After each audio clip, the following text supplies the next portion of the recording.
On a street corner drowned in the sound of honking cars, a black woman was pulled out of her vehicle hands, locked behind her back by a white police officer. She didn't scream. She didn't resist. She didn't plead. She simply lifted her chin, calm eyes unwavering, and said nothing. To the onlookers, that silence looked like surrender. But to her, it was the first signal of a different kind of discipline. The kind forged in battlefields, where survival sometimes begins with knowing when not to speak. No one knew who she was. She wore no uniform, no medals pinned to her chest. Just an ID card that no one bothered to check, and a background nobody cared to ask about. They treated her like another attitude problem, scribbled a few generic lines into a report, and prepared to process her like it was just another routine administrative incident. But behind the door of that tiny courtroom, it wasn't a hearing. It was a war. A standoff between prejudice and dignity. Between a system that believed power was measured in how loud you could shout, and a woman who had once been trained to silence an entire room. With just a look. And when they all assumed she was weak because she stayed silent, it was that very silence that made the entire courtroom lower its head. That morning, sunlight slanted between low-rise buildings in a neighborhood no one remembered by name. A silver sedan slowed as it approached a traffic stop flagged down by a police officer standing at the intersection. The woman inside said nothing. She wasn't in a hurry. She didn't avert her gaze. She simply rolled down the window and asked, "Is there a reason I'm being stopped?" The officer, a tall white man with a buzz cut and tightly drawn face, didn't answer right away. He peered inside the car slowly, not as if checking on a citizen, but scanning for a threat. His lip curled. Step out of the vehicle. No explanation. No probable cause. She blinked, once glanced into the rearview mirror, then opened the door. She wore a plain tracksuit. No bag, no weapons, no defiance. Just her presence and the way she stood still was enough to quiet the city around her. A passing couple slowed. The man reached for his phone, then hesitated. There was no yelling, no scuffle. Just the image of a black woman upright in the middle of the street being turned around and cuffed like hundreds of other arrests invisible to the world. But one thing was different, though. No one noticed her eyes as she was taken away. Not the eyes of fear nor resignation. Eyes that had seen too much and chosen not to explain any of it. No one remembered her face. No one asked her name. But in that moment, amid the crowds and the noise, a nameless person was declared guilty by a system that only needed her silence to pass judgment. Inside the patrol car, the world shrunk to 4 glass walls, soundproof, cold, and anonymous. The white officer hadn't spoken a word since cuffing her. No sirens, no body cam, no dispatch code. And that was the first sign this wasn't protocol. This was intent. She didn't ask questions. She already knew in moments like these any word could be twisted. A glance, a breath could be labeled aggressive or uncooperative. In SEAL training, they had taught her one thing. When the system doesn't want the truth, let silence be your voice. The car turned onto a back alley. No cameras, no witnesses. He stepped out, opened the door, then tightened her cuffs another notch, just enough to make a point. "Get out," he said. This time it wasn't a request. It was an order. At the station, she was led through the side entrance, no intake desk, no property check. A female officer glanced at her, then looked away when she saw who brought her in. No one asked why she was there. No one requested paperwork. They trusted the uniform more than the person it dragged in. Her ID card was tossed into a plastic bin, unscanned, unlogged. Her phone was confiscated, her watch removed, the necklace with the SEAL emblem ignored. Every item she carried, every proof of identity was buried beneath intentional neglect. When she requested a lawyer, the officer smirked. Too late. Try again tomorrow. A short, casual sentence, but it was the first slice that severed her civil rights. In the holding cell, dim light cast her shadow across the wall, long distorted. No interrogation, no file opened.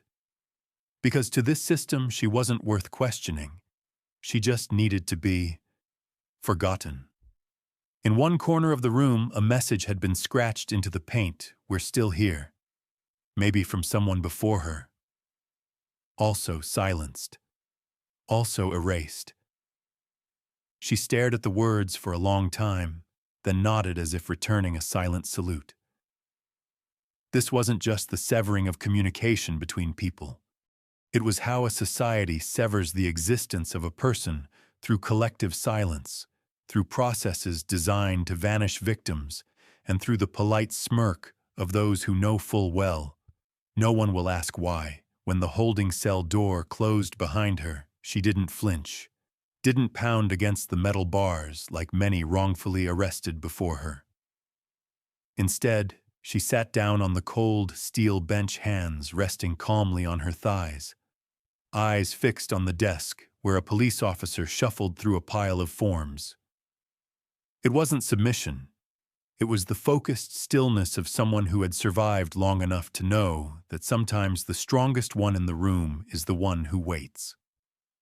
Her personal items, including ID cards, a leather wallet, her military ID, and phone, were tossed into a flimsy plastic bag. No seal, no inventory sheet. A young officer, probably a trainee, held it up and asked, "Do I need a signature for this, sir?" "No need. This type doesn't know how to read." The older officer replied without glancing her way. She heard every word, but said nothing. All she did was tilt her head slightly, eyes narrowing just enough to record every face in the room. She didn't need paperwork. What she needed was memory. And memory, unlike rights, cannot be confiscated. She was denied a phone call. Every time she asked, the reply was the same: wait for the supervisor's approval. But there was no supervisor, no checks, no explanation as to why she was being held. A pre-typed charge sheet sat on a clipboard. The violation section was blank. In the additional notes section, someone had scrawled uncooperative, verbally combative, possibly threatening behavior. She wasn't asked to sign. No one offered a chance to respond. The holding cell had no cameras, just a flickering fluorescent light overhead. She spent the night sitting upright. No blanket, no pillow. Just the sound of guard boots echoing past the hallway every hour, and the sterile cold of a justice system that never needed to know her name. On the concrete wall behind her was a deep X-shaped carving, probably etched by a spoon or fingernail long ago. She ran her fingers across it. Rough, uneven, but unmistakable. It was like her in that moment, not polished, not easily erased. She wasn't naive. She understood exactly how this power game worked. But she wanted to know if she stayed silent, if she didn't reveal her name, her rank, her background. How far would they go?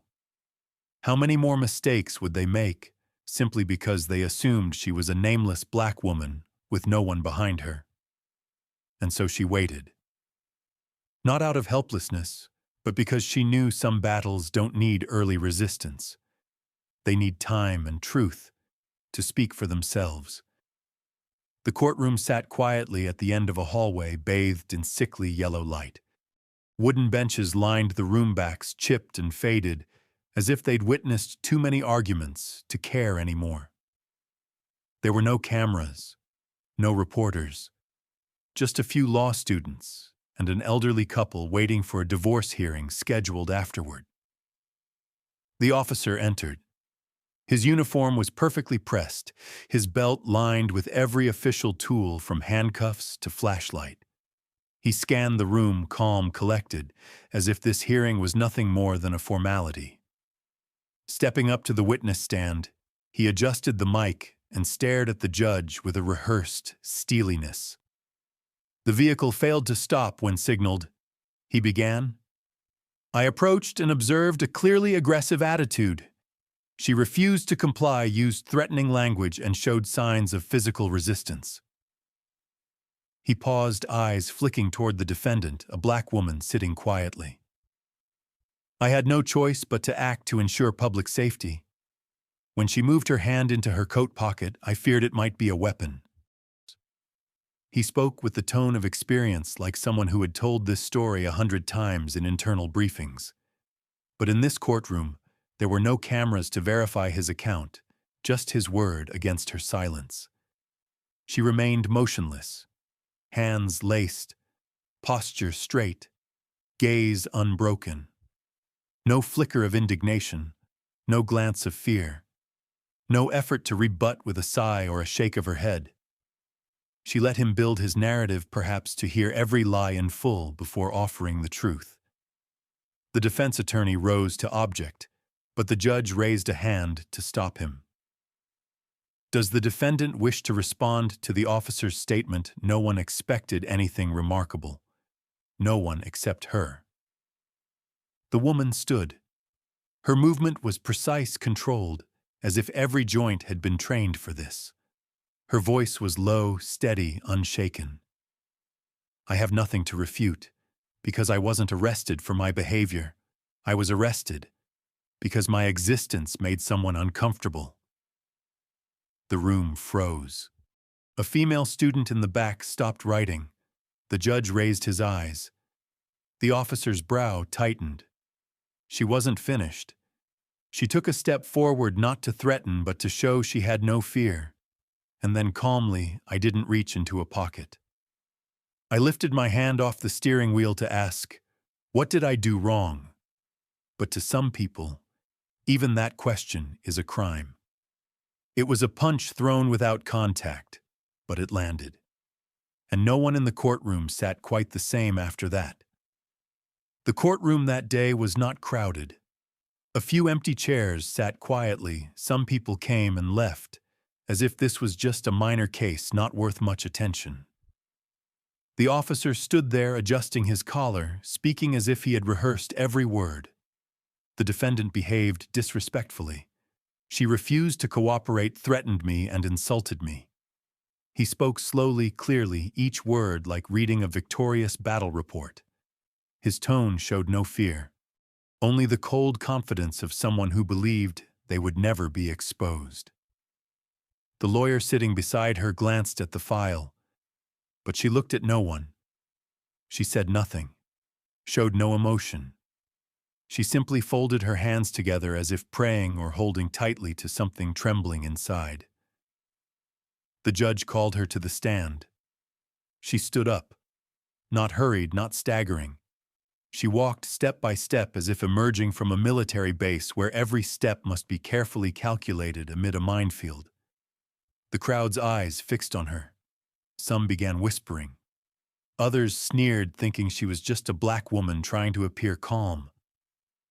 Then she spoke. Do you ask me if I have anything to rebut? She paused. The room fell silent. I have nothing to rebut. The officer smiled smugly. But I have something, she said, reaching inside her shirt and pulling out a small, worn object wrapped in dark velvet. She unfolded it, a silver military ID card scratched at the edges with a Navy SEAL emblem engraved. My name is Camille R. Lewis, she said, eyes locked on the officer. Rank Lieutenant Commander, Unit Navy SEAL, Service Number 73819Z. The air seemed to vanish. A woman in the back covered her mouth. Her lawyer stopped breathing. The judge leaned back in the chair. The officer's face drained of color. She continued. I served for 11 years, 3 overseas deployments, 4 medals, led rescue teams in combat zones, and I was arrested at a busy intersection because I refused to stay silent when denied the reason for my stop. She didn't shout, didn't cry. She spoke as if recounting a military log. I have nothing to prove, she said, eyes on the judge. But one thing I know for sure. Choosing silence doesn't mean admission. Sometimes it's the only way to survive. She looked back at the officer. You never asked who I was. You didn't need to. Because to you, my skin color was enough to convict. The court reporter stopped writing. A clerk quietly took out a phone.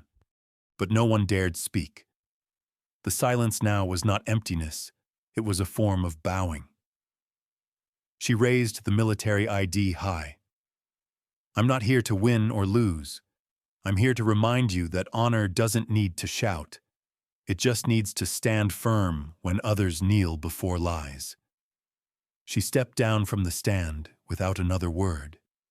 But her footsteps echoed clearly like a marching drum through the courtroom, waking those who had long slept in bias and deceit. When she sat down, a young soldier whispered from the back, "She's the real deal." And for the first time that trial, the officer bowed his head, not out of respect, but because he couldn't withstand the unwavering gaze of someone trained never to fear even when surrounded by enemy lines. As soon as the military ID was placed on the table, a wave of silence swept through the courtroom, as if someone had just squeezed the air out of the room. The clerks looked up.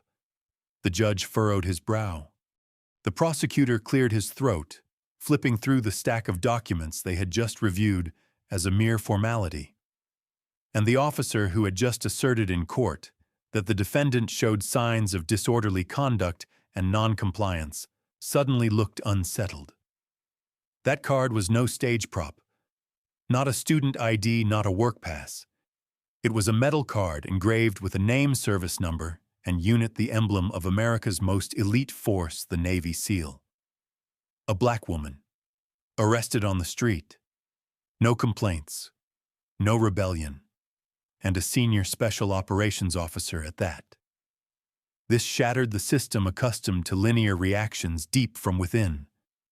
The prosecutor requested to adjourn the testimony to verify the information. But no one in the room needed more time. Their eyes said it all.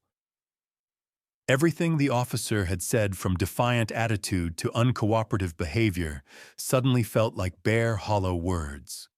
Hours later, an official extract from the military system was presented, confirming she was not only a soldier, but a decorated hero who had rescued hostages in Afghanistan, survived an explosion in Fallujah, and was commended for remaining silent for 19 hours in tropical hell to avoid detection by the enemy.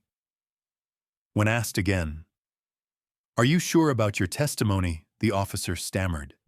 His hands touched his tie, then the edge of his shirt, then unconsciously tapped the table. Each gesture, a micro-expression of unease, was instantly recognizable to anyone trained in psychological responses. The defense lawyer held a report from traffic cameras showing her standing still. No unusual movements, no threatening words, no actions matching the accusations. What stunned everyone was that report had never been submitted in the original case file. For the first time, the system was forced to face its own failure. An administrative officer, silent until now, suddenly spoke up. Why wasn't this camera footage included in the police department's submitted files? No one answered. A finger tapped lightly on the desk, then another. The solitary taps sounded like a synchronized rhythm of truth. Invisibly, the trial no longer revolved around verifying the woman's guilt, but around who had deliberately made her a criminal. And the system, operating by overlooking this time, had nowhere left to look away. There was a silence after the revelations in the courtroom. Not the quiet of an ending, but a suspended stillness, like the moment between two heartbeats, when no one knows whether life will continue or cease. This was the moment when truth began to surface, but no one dared to touch it. She sat quietly below, not looking around, expressionless. On the table before her lay the military ID that had shaken the entire room, now resting like a cold stone in the fire. No one doubted who she was anymore. Yet strangely, with her identity confirmed, the danger she carried only seemed greater in their eyes. A black woman might be judged as rebellious or defiant, but a black woman, a special forces operator trained to react within nanoseconds and authorized to use force when threatened, was a threat the system was not prepared to face. They did not know whether to treat her as a victim or as a risk. They had entered the gray zone. A young lawyer, eyes fixed on the file in his hands, whispered to his colleague, "Have we ever had anyone like her tried under accusations like this?" The answer was no. No one knew of any precedent. There was no template to compare. And when there was no precedent, the system began to deceive itself with familiar tactics. Some tried to change the subject. Others scrambled to patch technical errors. Perhaps the police didn't receive the data extract at the correct time. Some rewrote reports, omitting any details that might raise questions. She remained silent. But inside, another battle was raging, not against that officer, but with her own memories. She recalled the missions she had endured. Back then, the gray zone was not ambiguous. It was survival. In the darkness of the jungle or beneath the war-torn earth, death did not show itself as a bullet. It hid in every hesitant second, every step off course from the rules. The gray zone was where morality and survival instincts intersected, and a soldier could not afford to be wrong. Now, in a courtroom filled with light, that gray zone returned not between life and death, but between right and wrong. A small detail, seemingly unnoticed by others, began to symbolize that day's trial: a black thread wrapped around her left wrist, hidden beneath the sleeve of her dark uniform. Not jewelry, not a talisman. Just a thread tied by the last teammate who never returned from their mission in Somalia. That young soldier had said to her, "Keep this. So if you must stay silent for your superiors for the mission, there will still be something to prove what you witnessed." Since then, she never removed that thread. It was not a sign of rebellion. It was a vow to hold on to memory even when forbidden to speak. Today it was here, in the courtroom, among those scrutinizing eyes, like an invisible line separating her from those who had never understood the silence of discipline and the resistance hidden in a gaze without words. A female reporter in the back row, daughter of a soldier herself, quietly opened her notebook and wrote, "They call her silence. But it's not submission. It's how she protects the truth from being twisted by anger." Some shout to be heard, but she chooses not to speak, forcing others to fall silent and listen. That note was not published immediately, but it would be used later as a weapon of words, quiet yet sharp. In the administrative office, a young staff member was reviewing old files. He found an internal email never made public, showing that the officer had been accused of unnecessary use of force against a black person 2 years earlier. As he prepared to print it, a superior glanced over, looked at it, then slowly closed his laptop. "Don't dig further. Investigation is suspended." But no buts. She did not press charges. Don't complicate things. Once again, the system chose the gray zone where truth was pushed back to preserve a fragile surface calm. But this time something was cracking from within. After the trial, she stepped outside, the sky still bright. The late sunlight cast her hair in a burning gold like the flames that once engulfed the Benghazi base at night. She said nothing. But her left hand, her wrist with the black thread, tightened gently for the first time during the entire hearing. She did not win, nor did she lose. But the system had learned there are those, though silent, who make the entire machine step back. And some gray zones, when illuminated properly, are no longer shadows, but the places where the whole game is reshaped. She never returned to the courtroom. She didn't file a lawsuit. She refused all media interviews. When the press began reporting, it was only a few sparse lines. A SEAL officer mistakenly arrested due to a traffic misunderstanding. The trial ended in silence with no one held accountable. Stories like that, no bloodshed, no clear conclusion, were usually buried at the bottom of the newsfeed. But inside the system, they did not forget. Her full name, rank, and unit were flagged as an exceptional case. A small code in her file glowed red, accompanied by a note requires high-level approval for access. That note was the only mark left behind, like a tiny scratch on an otherwise perfect mirror. It didn't bleed, but every time the light passed over it, it bent the reflection. 1 month after the trial, an internal audit team from the Law Enforcement Security Bureau began reviewing files of similar cases. They found 12 incidents with similar signs: black individuals detained without paperwork, no body cam footage, no clear reason. But among the 12, only she was alive and qualified to be heard again. A secret meeting was convened. On the table were photos, reports, data excerpts, but all real names were blurred. Only one name was not anonymized: Lena M. Rawlings. It was at the very top of the list. Not because anyone wanted to honor her, but because they didn't know where to hide her within the system's linguistic framework. She was not fit to be called a victim, for she did not cry, plead, or complain. Nor could she be labeled a rebel, for she did not resist. She did not shout, but silenced the entire courtroom.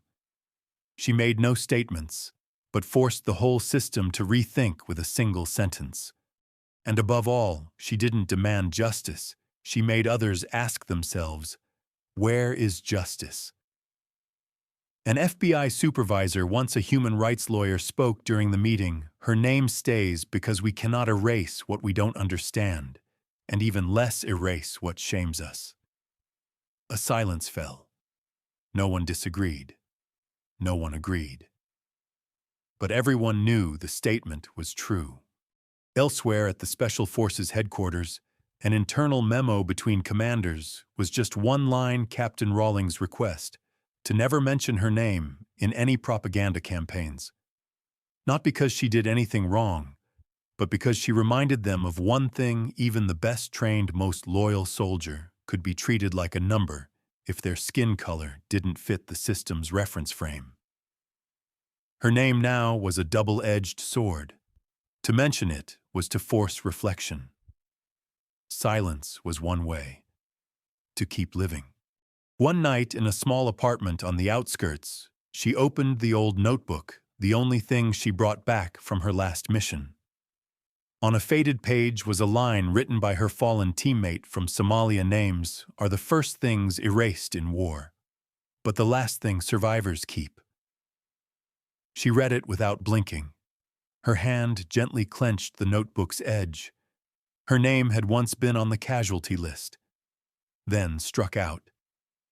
Now it was written again, not on an honor roll, but on a list that made the system uneasy. Her name remained, like an indelible ink stain. No one mentioned it, but everyone avoided it.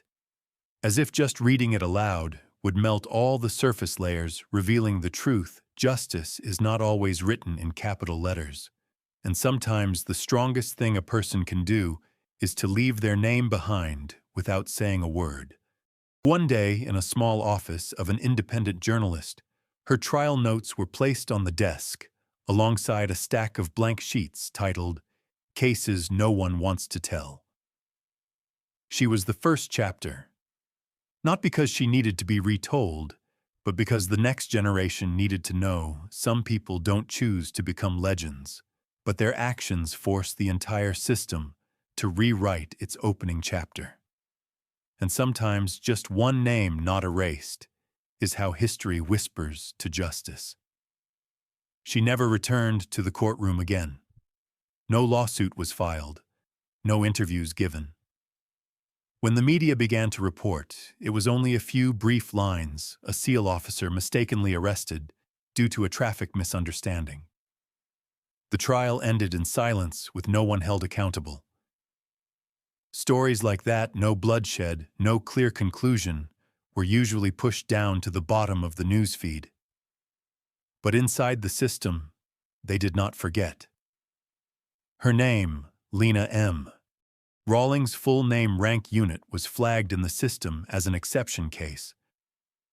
A small code in her file glowed red, accompanied by the note requires high-level approval for access. That note was the only mark left behind, like a scratch on an otherwise perfect mirror. It did not bleed. But every time light passed over it, it bent the reflection. 1 month after the trial, an internal audit team from the Law Enforcement Security Bureau began reviewing similar cases. They found 12 instances Black individuals arrested without paperwork, no body cam footage, no clear reasons. Among all 12, only she was still alive and still able to stand upright without collapsing. A secret meeting was convened. On the table lay photos, reports, data excerpts, all identities blurred. Only one name was not anonymized: Lena Rawlings. Not because anyone wanted to honor her, but because no one knew where to hide her within the system's language structure. She was not a victim because she did not cry, did not plead innocence, did not complain. Nor was she a rebel because she did not resist, did not rally, did not do anything considered disruptive. She just stood there silently and made the whole courtroom fall silent as well. An FBI supervisor, once a human rights lawyer, said during the meeting, "Her name remains because we cannot remove what we don't understand, and even less erase what shames us." No one disputed it. No one agreed explicitly. But everyone understood the statement was true. On the other side of the city, Lena lived quietly in a small apartment near an industrial zone. The apartment wasn't large, but it had enough light that was the only thing she requested when renting. Every morning she brewed coffee using a drip filter, the strong coffee she brought from her old base, placed her hand on her notebook, and checked her pulse. It was a habit from her first campaign when she had nearly not survived. Keeping her pulse steady was her way to remind herself alive means still on duty. At night, Lena often sat by the window writing questions by hand into her notebook, questions she never sent out. What if I had reacted that day? What if I hadn't worn the uniform? What if I weren't brown? Sometimes she wrote and tore the pages out. Sometimes she folded them into paper airplanes and threw them at the ceiling like a childhood game. She had been the best in her special forces class, not because of strength, but because of calmness. But after the incident, every time she entered a public space, her chest felt heavy. In elevators, she always stood near the control panel, as if something happened, at least she would know which button to press. In grocery stores, she always kept one hand near her wallet, not to pay quickly, but so no one would accuse her of stealing. Once a security guard asked to see her ID entering an administrative building. Nothing wrong with that. But when she pulled out her card, her hand trembled slightly. Not out of fear, but because in that moment, she felt her entire past compressed into a 7-centimeter piece of plastic. She still kept a small medallion engraved with her old unit's name, now hanging in a cabinet behind a photo of her late father. He used to tell her, "You don't have to shout to be heard. Just stand long enough, and people will have to look." One night, Lena logged into the system to check her medical certificate. When she typed her name, a notification appeared. Access restricted. File code REX7C requires command-level approval. She stared at that blinking message on the screen like a small knife that could not be withdrawn. Silently, she turned off the computer and took out the old notebook from the drawer. On the last page, beneath a faded photo, was a line written by a Somali teammate. "Names are the first thing erased in war, but the last thing survivors hold on to." She read it again, then added with a pencil below, "If one day I am no longer called by name, let what I keep silent say it for me." At an independent press office, her trial transcripts were placed on a desk along with a stack of blank pages titled Cases No One Wants to Tell. Her name's still there. No one used it. No one mentioned it. But no one dared erase it. And that is how a person once deemed out of frame made history rewrite its opening chapter. In a meeting room, deep in the basement of the Federal Judicial Security Agency, 4 people sat around an old wooden table. No microphones, no cameras, no nameplates. Only notes blurred by black ink, incomplete data fragments, and one name repeatedly appearing in every file, Lena M. Rawlings. One voice whispered, "We still haven't pinpointed where the procedural fault lies." No one answered. In over 20 years of analyzing systemic failures, they had seen all kinds of reactions from open defiance to tearful apologies. But this was the first time they faced a subject who gave no reaction, and that silence disoriented the system. Lena didn't sue, didn't publish, didn't appear in public. But she also refused to disappear. She existed in every report as a silent mark. No one could explain it, but no one dared to erase it. An internal audit advisor stared hard at the red note in Lena's file, "No access without special authorization." He muttered, "What does no special authorization mean? That we're wrong or that we don't know how to name her in a legal language that's used to identifying victims with tears?" They tried to compare with similar cases. Every comparison failed. Lena never spoke, but whenever her name appeared on the screen, every eye would avoid it. Her name was like a shapeless black ink blot, unerasable, unclassifiable. It didn't smudge, but it bent everything around it. And then the question began to spread, unspoken but silently pondered by all. If someone like her is treated this way, then do we even know who the exceptions are? At another unit, during a new police officer training session, a slide flashed briefly, no images, no description, just one sentence. There was once a case that caused the entire procedure to be reevaluated because the detainee didn't speak. A rookie raised a hand. "What was that case? Who was it?" The instructor glanced at the screen, then quietly switched the slide. At the military media headquarters, an internal reporter once proposed writing an article about Lena as a testament to noble silence. But the proposal was rejected just 12 minutes after submission. The reason recorded briefly: insufficient media data. In reality, there was too much data, but none clear enough to form a story.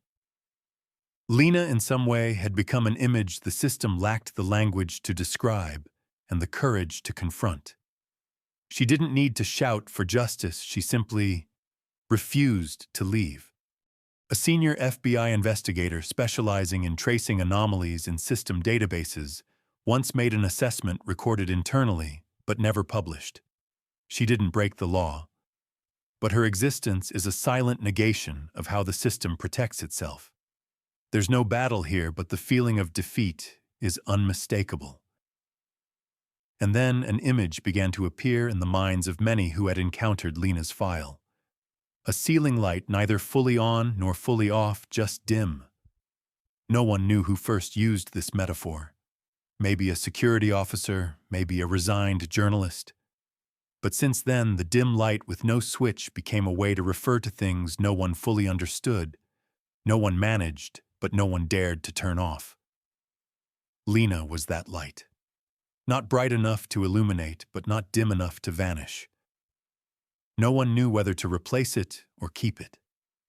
And each time it flickered, the whole system was reminded that it hadn't been fixed. In an internal survey on bottlenecks in handling trust crises, Lena's name appeared under unnamed incident.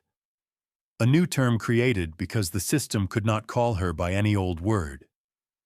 When asked why she didn't react, a former teammate of Lena's said in an unrecorded conversation, "She once told me in the Panamanian jungle, if I shout, the enemy hears. If I'm silent, my team has to learn to listen."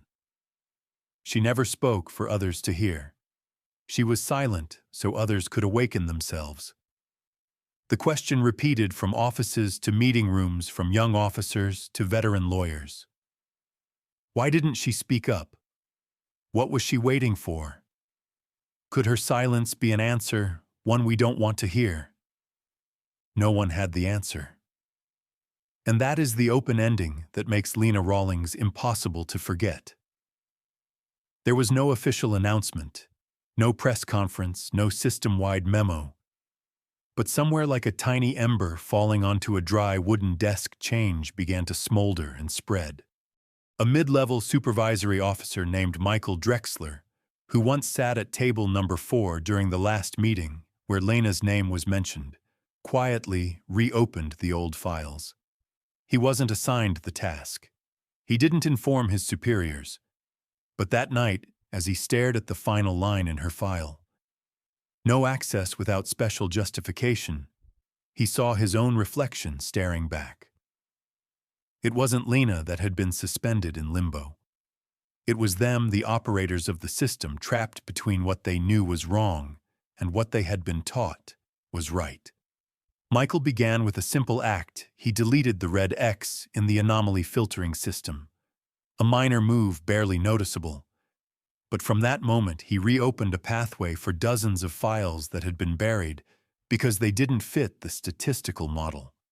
At the same time, at a law training institute in Colorado, a young lecturer, once an intern on the investigative team handling Lena's case, decided to change the final lecture of her course, Legal Systems and the Illusion of Objectivity. She didn't use a famous case.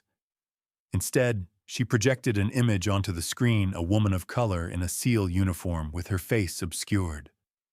Only one sentence accompanied it: justice doesn't always have a face, but it always has consequences. The students buzzed. Some didn't understand. Some objected. But after that class, one essay was submitted with the following opening line: "What's frightening isn't that someone was silenced, but that an entire system pretended not to hear." In Washington, inside an unmarked building, a small team of lawyers and data analysts began testing a new algorithm automatically detect internal file modifications lacking legal basis. They didn't publicly state the goal, but everyone knew this was the only way to trace people like Lena, those who weren't erased, because they were dangerous, but because they were too right. On its first test run, the algorithm flagged 39 files. All shared one trait: they had been processed without any legally valid textual trail. Among those 39, 7 were dead, 4 were missing, 3 were deemed legally incompetent. Only one person remained legally existent, capable of confronting the system: Lena Rawlings. An internal security overseer sat staring at the data board, exhaling quietly. Some people, just by existing, are proof the system has failed. At a rapid response training camp, a senior instructor named Aurora Park began experimenting with a slight change to an old command. Previously, she had taught cadets to respond immediately to the phrase, "The enemy is ahead." Now she asked a different question. How do you know who the enemy is when the person in front of you wears the same uniform? Few noticed the change, but in the eyes of several trainees, something shifted. Not eagerness to eliminate, but a quiet suspicion of the things they'd been told not to question. From then on, the small changes, tentative, scattered, started surfacing. A police officer refusing to sign off on an undocumented absence. A prosecutor discreetly recording an internal call. A journalist revisiting the language of internal resolution. None of them named each other, but each action pierced the fabric threads, pulling at a curtain that had always draped the truth in shadows. In a small bookstore in Harlem, there was a self-published title with a strange name, the name that wasn't spoken. The author was anonymous. The cover only bore a single image: a scorched military ID card revealing a faint line on the back. Every system fears memory when it refuses to be trained. The book didn't sell well, but it sat quietly on the shelf. And from time to time it was picked up by someone who had once worn a uniform or once sat before a wooden desk in a courtroom. In Lena's apartment, the curtains remained closed, but light still filtered through the edges of the fabric. She didn't need to step outside because the things once locked within her were now stepping out through the very structure that had tried to contain them. She wasn't the instigator, but she was the anomalous frequency, the lone dissonant note in a symphony too long scripted.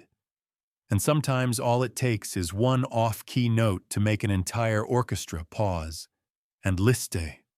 The call came in at 2:13 a.m. Not a ringtone, just a low vibration, like a heartbeat, quietly admitting something was coming.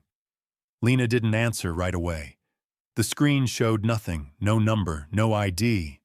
But through the faint hiss of wind across a weak signal, she heard a voice deep, rough, heavy, like it had dragged itself through years of silence. "I'm the one who signed the order to arrest you." Her heart skipped a beat. "If anyone has the right to set terms for the system, it's you, but I need to meet to return my part of the truth." There was no apology, no excuse. Just an offer, plain on time to the right person, as if the only real atonement was to let the truth stand up on its own, no crutches. The meeting place was an old room in the old building. The strategic planning room once used for behavioral analysis before it got shut down and turned covert. Lena had been interrogated there and once swore she'd never step foot in it again. But that night, she went. The room wasn't dark because the power was out. It was dark because of the shadows cast by memory. The concrete walls were rough like the skin left behind after torture.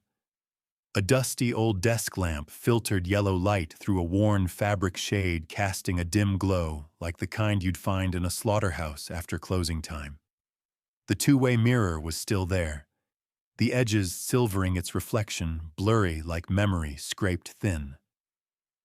Lena stood in front of it, not looking at herself, but into a time when she was labeled a subject requiring reconditioning. "You didn't have to come," she said, brushing her hand across the glass. A tiny crack, barely visible unless you tilted your head, ran through the mirror, cutting across her reflection and the man facing her. That same crack. It had shown up once in a file photo of her. But now it was on the other side. The former commander, no longer in uniform, wore a plain civilian coat. The unit pin still clung to the lapel dull. Silver scratched, no longer polished. The lamp's glow hit it just right, casting it like a scar made of light. He didn't sit right away. He looked at the mirror, then at her. "I believed in the system so much I thought silence meant guilt." His voice was steady but broke on the last word. "But you weren't silent out of fear.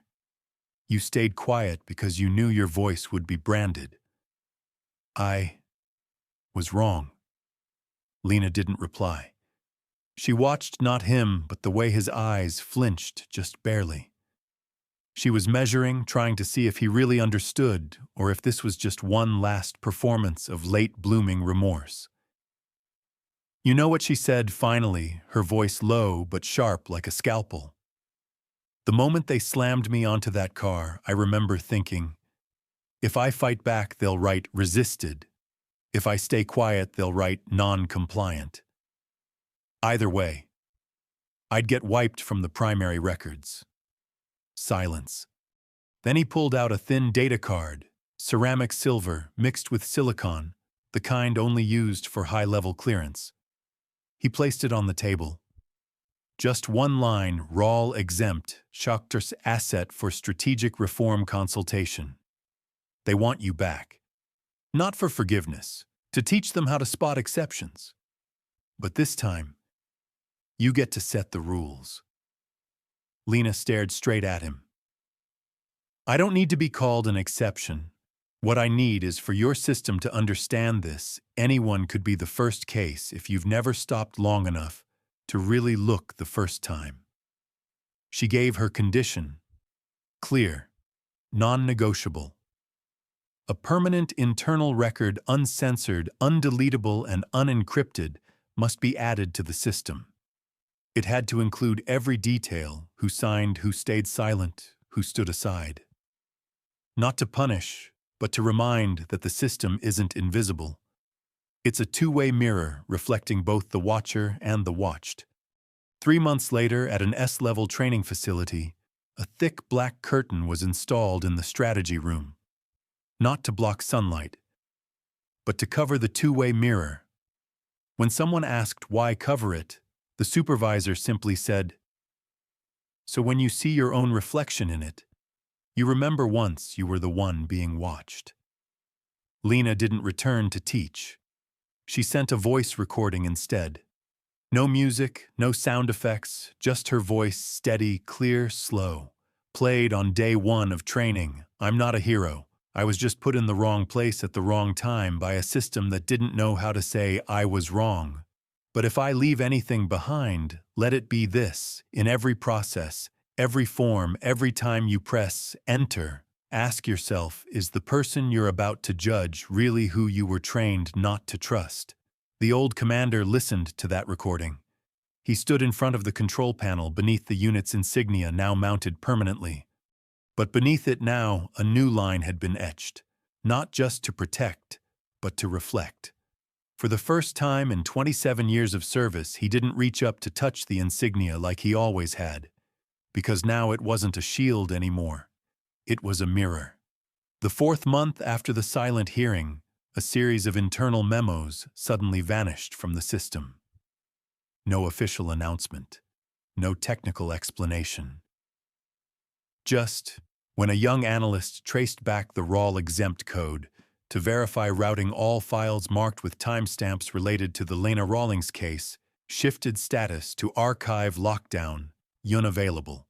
On level 7, the system core's technical floor, the engineer in charge of incident response noted a single line, level 2 encryption sync error, trace confirmation required via auxiliary memory module. That phrase, auxiliary memory module, did not appear in any training documentation. In a secluded corner, a capsule-like device remained active. It wasn't listed on any equipment inventory, and only activated upon emergency command from the deepest tier. On the screen, a reconstructed memory simulation played a scene of a girl in uniform held back by 2 officers, her eyes devoid of panic, instead seeming to gaze inward into the one restraining her. Beneath that image trembled a single line of text: Lena M. Rawlings, layered memory, auto-extracted before file closure. A young engineer named Asa found this while examining a corrupted drive. He didn't really know who Lena was, but something about that gaze stopped him from pressing delete. He saved it to a private folder titled The Fractured Mirror. Asa began to look for more. Each time the system threw a deletion error, he opened it and found fragmented memories left behind like puzzle pieces. A voice recording of Lena speaking in an old training camp. A frame pulled from a hallway camera showing her alone after the hearing. A command file bearing a name, but no title. They belonged to no report. Yet they had not disappeared, like real memories, needing no approval to exist. Elsewhere in Lena's apartment, a digital transmitter on the desk broadcasted a short audio clip at 3:00 a.m. "Don't believe silence is empty. It's just where truth learns how to breathe." The message wasn't addressed to anyone, but those who had passed her in the system, former commanders, supervisors, deep-tier technicians, all heard it. Like a signal that could not be distorted, could not be coded, and fell outside any domain of control. Digital memory, originally created to aid in risk management, had now become a pathway for what the system wanted buried. Each data fragment Lena left behind was not defiance, not protest. It simply existed, like a question with no answer. Inside the internal oversight room, the unit director read the report Asa had submitted. "What do you think she wanted by leaving these things behind?" he asked. Asa didn't respond immediately. Then he opened the video clip of Lena sitting before the two-way mirror, her eyes fixed. Not on the camera, but directly into the viewer on the other side. "I think she didn't leave anything behind. We just didn't realize we were being remembered. And so the thing no one wanted recorded was no signature, no clearance, no explanation, just a final breath slipping through compressed data, enough to show a system can erase a person, but not the fact that it once did. When data is retracted, the system is supposed to be cleaner. Reports vanish. Old ID tags are deleted. Everything goes quiet, as if Lena M. Rawlings had never existed in the architecture of power. But the more they erased, the more tangled it became. And for the first time in many years of seamless operation, the system realized it no longer understood itself. An old segment of code originally designed to predict behavior and identify potential disruptors began returning undefined errors. It kept looping inside a deep learning model, then died out at the final classification step. Each time it encountered the term "raw exempt," the server stalled for a few milliseconds longer than usual, a delay imperceptible to humans, but significant enough to trigger an audit by the technical team. They called it the silence point. At the Behavioral Data Navigation Center, analysts faced for the first time something the algorithm could not explain. Not because the data was missing, but because that data refused to conform to the initial command logic. Lena didn't fit any resistance pattern. She wasn't cooperative either. In her SEAL training file, she scored perfect marks for psychological resilience, but was flagged under the section unpredictable if activated in incorrect context. Incorrect context. That phrase started becoming a hidden variable. The system once believed that with enough data, everyone could be slotted neatly into a behavioral model. But Lena became the first case forcing it to relearn how to recognize a human being. A machine learning specialist, an Indian-born PhD, spent weeks retracing the architecture of the deep learning net. In one meeting, he said, "We built the algorithm to detect threats, but we never taught it to recognize dignity." The room fell silent. A legal officer from security posed a question. "You mean, our system can't tell the difference between resistance and existence?" He nodded. "It only knows who poses a risk to order, not who reflects back the flaws of that order." In an underground server cluster, a new update was deployed for testing. The control interface added a new layer of observation, not just frequency, but unpredictable intent, a term never previously defined, and the only name flagged at the highest level, Rawlings L. No longer just a case file. No longer merely an individual, but a constant one that forced the entire behavioral analytics framework to pause and ask itself a question. To validate this, a simulation was created. They reconstructed Lena's hearing using video data audio capture and extracted eye tracking from each participant. When the algorithm ran across Lena's face as she looked up, said nothing, and stared straight ahead, the system halted. It couldn't classify the expression. Not anger, not fear, not submission, not contempt, only non-encoded presence. One technician called it the silent smile, an expression no command string could format a reflection that confused machine logic and made humans feel complicit. From that moment, a new principle was proposed. Insufficient data to dismiss is sufficient reason to stop. It wasn't a slogan. It became a patch in the risk assessment engine. Within months, internal assessment protocols were reprinted. On the final page, a new line was added. Some individuals make the system reflect on itself. If you encounter someone like that, don't process. Observe. At a surveillance training academy, a new course was piloted, Uncodable Expressions, Recognizing Human Worth Beyond Predictive Behavior. The instructor was a former officer, once chief coordinator on the Rawlings case. No rank left. No official curriculum. Just stories of the first time he saw someone who had done nothing wrong yet, was wrongly flagged, detained, and caused the entire system to redefine what it meant by a threat. At the back of the classroom, a small frame hung quietly. Not a portrait. Not a medal. Just a photo of a handwritten note from Lena's notebook, her slanted script preserved. A shadow is not always what frightens us. Sometimes it's just proof we're still standing in the light. Lena never knew of these updates. She never returned, never signed another document. But she understood there is something stronger than winning a case. It's making the system revise how it records a person's existence. No name required, just the impossibility of erasure.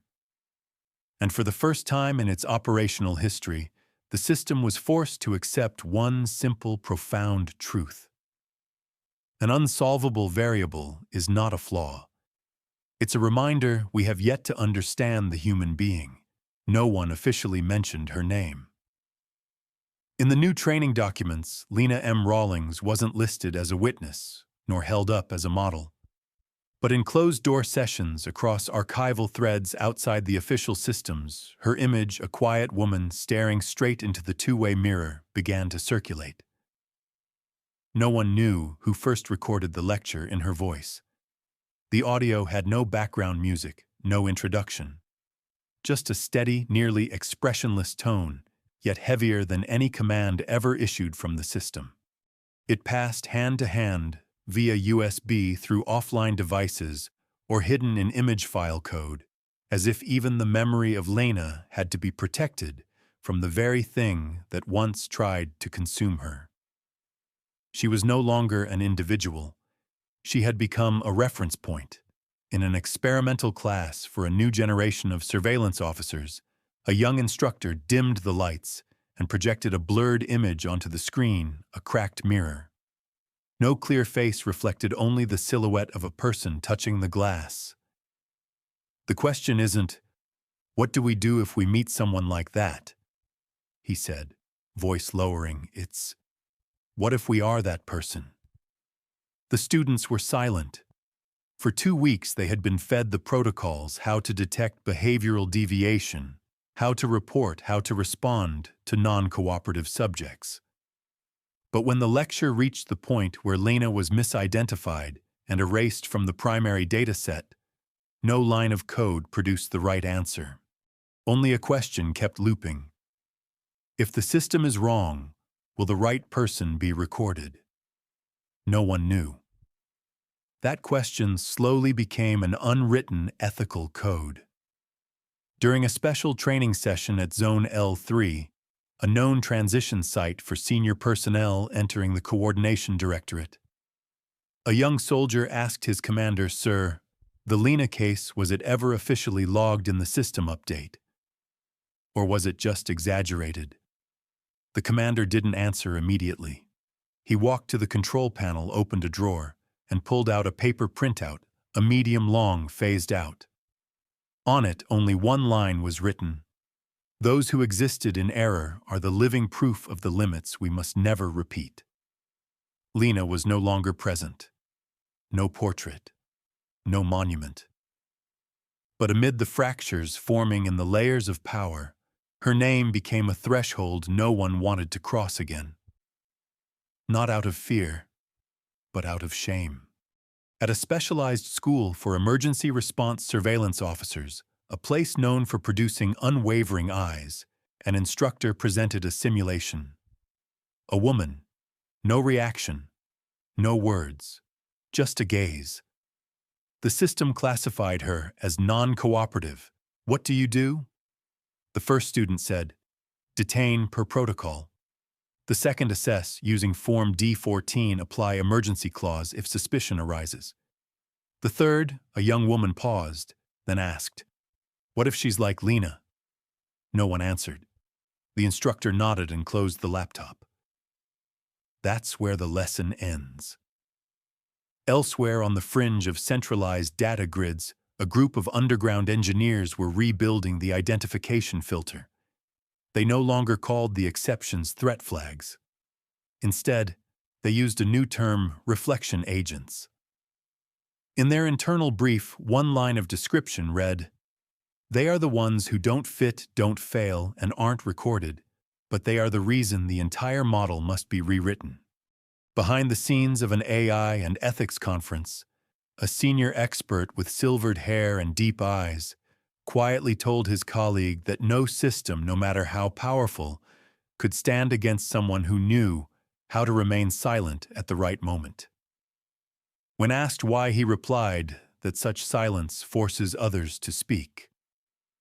In the third year since Lena disappeared from official protocols, something unusual began to occur. Informal discussions among training cohorts became increasingly common. These conversations were not in any manual, not recorded, but one question kept returning: if Lena is the new reference point, then what are we? The question demanded no answer, only responsibility.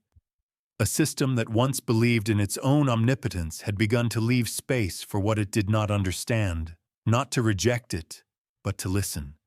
Lena never sought justice. She simply made people reconsider what justice actually meant. And in a world driven by commands, control, and data, perhaps the only thing that requires no clearance yet still endures is the right to be remembered. There were no medals, no records, no destination. Yet as long as someone repeated that question, Lena remained. On his first night shift in the system audit room during the graveyard slot, a rookie named Eli Brown, hair unkempt, dark circles under his eyes from failing to adjust to the residency rhythm, was assigned to scan legacy code fragments left untouched since before the Reformation. It was a tedious task, usually delegated to newcomers: just scan, verify, delete if irrelevant. Eli didn't know Lena. He wasn't taught about her. He had never heard her name in any training or system bulletin, because the system does not keep records of what once proved it wrong. At 01:43 a.m., a code fragment appeared, no title, no notes, and it would not open. He tried rescanning but received no response. When he checked the hash identifier, the checksum was corrupted. Oddly, the fragment was not external to the system, not a virus, not junk data. It was perfectly placed, but belonged to no one. Curious, Eli chose to open it manually. The screen flickered. A simple line appeared. No music, no effects, just white text on a slightly grayed white background. I am not a hero. I just wanted you to stop. Before triggering the erase code, Eli froze, not from fear, but because the words felt as though someone was looking straight through him. The code could not be copied or deleted. It had no origin log. He brought it to the validation chamber, opened it on another device. Same result. The message appeared using an obsolete interface long since abandoned, and beneath it another line read, "My name doesn't need to be restored. But if you still have a blank space in your memory, write something true on it." That was the first time Eli noticed his own hands trembling. Not because of the words, but because in a place believed to be sterile and unfeeling, something still lingered, something that had a soul. Eli began tracing the origin, following the trail of those who had once opened the code fragment.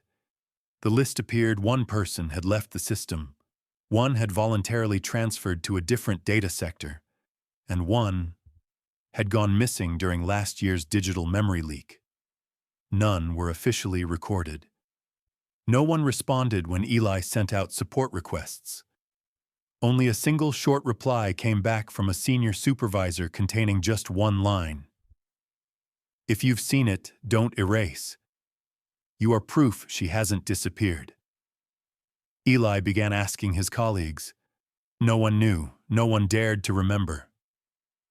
Some looked at him, then looked away, not in fear, but in shame, as if he had touched a relic they had all sworn no longer existed. Only one man, the oldest in the maintenance group, when Eli asked, silently opened a drawer and pulled out a quarter-folded scrap of paper so old the creases were nearly tearing. On it was a single handwritten line, every press of enter is a judgment. Be sure you know whom you are judging. Eli asked. Who wrote it? The man replied. Someone once flagged by the system as non-cooperative and survived because they knew that silence too is a form of resistance. Eli was no longer a rookie after that night. He became the bearer of memories no one had taught. The following week, during a simulation exercise, he was asked to handle a scenario involving a non-responsive individual. Eli did nothing. No reaction. No tagging. The evaluator asked, "Why didn't you apply the silent, suspicious protocol?" Eli replied, "Because I don't understand. And when I don't understand, I have no right to judge." The examiner went silent. Someone else watching from the upper floor through a two-way mirror now dulled at the edges looked down at him. And in that moment, that person smiled. Not a victorious smile, but the smile of someone who had once been seen through, now looking back. At the end of the month, Eli returned to the same audit room, to that same white screen. He opened the fragment again. It was still there. But this time beneath it, a new line had appeared. If memory can survive without being granted permission, then perhaps we've found a way to hold on to each other. Eli clicked Add Note. His hands typed a line, no name, no ID, no sector code, Lena. A blank line on the wall that never disappears. From that point onward in the new training cohorts, a question began appearing at the end of every practical exam set. In a situation where you lack sufficient data to classify a human, do you have enough trust to not erase them? There was no scoring key for this question, because the very act of being allowed to ask it was already a mark, something the system once forbade. Lena was still not acknowledged, not made a symbol, no commemorative day. But she remained in every rookie who knew how to hold silence at the right time, in every question that could not be erased, in every code fragment not tied to anyone, yet somehow felt meant for everyone. Because some things, once they've reached the mind, don't need to be recorded to remain. There are stories that do not need to be archived to endure. They live because no one has been able to erase them.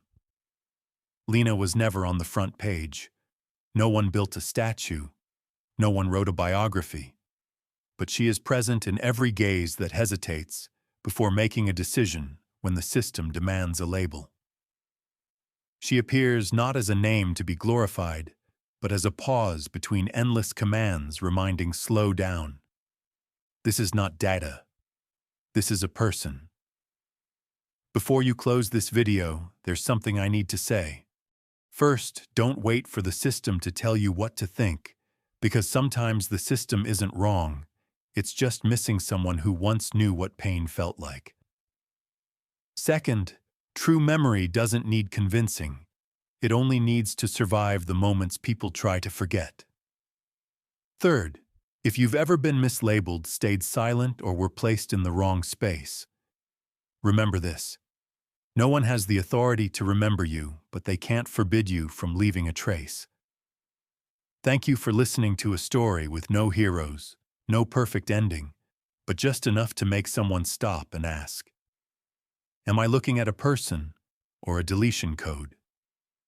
If you've ever seen yourself in Lena, share this story, not so that anyone remembers her name, but so that you become proof she existed. And if one day you're standing before the system, hands on the keyboard, remember this: not everyone who is silent is wrong. Thank you for listening. If this story made you pause even for a moment, subscribe, stay with us, and let the silence speak louder than noise. See you in the next story.